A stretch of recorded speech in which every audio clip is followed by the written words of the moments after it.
This is All India Radio Shillong, the Northeast News Bulletin read by Sandeepan Chakravarti. In the wake of COVID-19, we appeal to our listeners not to lower the guard, take all precautions, and all those above 45 years of age who have taken the first dose of COVID-19 vaccine to get vaccinated with the second dose at the scheduled time. Stay safe and protected by following these 3 simple steps. Wear a face mask. Maintain 2 gaz ki duri for social distancing. Focus on hand and face hygiene. National helplines are operational for providing COVID-related information and guidance to the people. The national helpline number is 011-239-78046 and 1075. And the helpline for Meghalaya is 108 and 1070. And now the news in detail. In Assam, 2 ministers, Ashok, Singhal and Parimal Suklabaidya, yesterday visited the interstate border with Mizoram at Lailapur in Cachar district to persuade the locals to lift the economic blockade and allow vehicles to move to Mizoram. However, when the ministers were discussing with members of the Truckers Association, stones were pelted and 2 standard trucks were damaged. Police, including Cachar Superintendent of Police, rushed to the spot and brought the situation under control.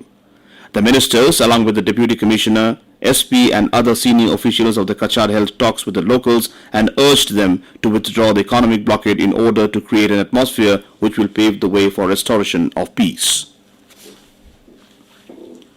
As COVID-19 cases continue to increase unabated, Meghalaya Government is looking towards the community to help in combating the pandemic.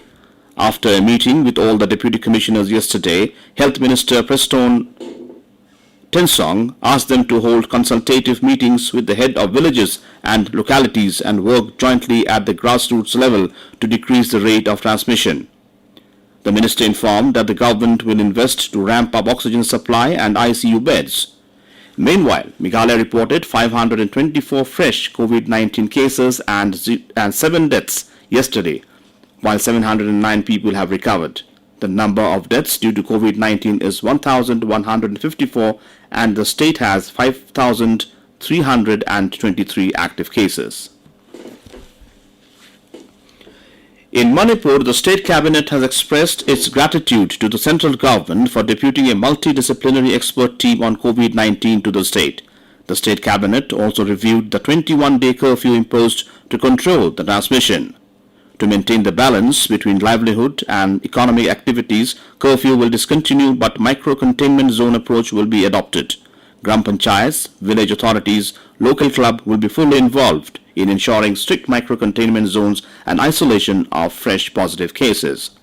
As many as 699 persons were confirmed as new COVID-19 positive cases in Manipur yesterday, while 12 persons have expired in the last 24 hours, taking the number of deaths to 1,640.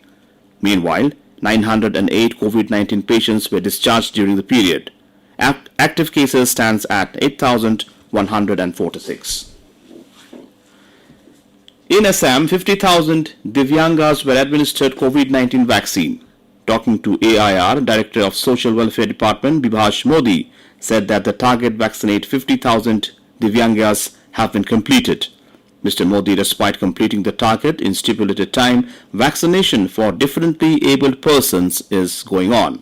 He said that several organizations have extended support to the Assam government in its effort to vaccinate Divyangas.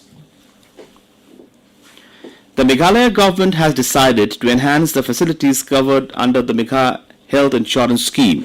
Health Minister Preston Tensong told reporters yesterday that all expenses for treatment of COVID-19 patients will be covered under the scheme and it will be known as out-of-pocket treatment. Earlier, 60% of the cost for COVID treatment was covered under the scheme, but now all expenses under 5 categories will be covered. The rates have been fixed and will be implemented from the 15th of this month.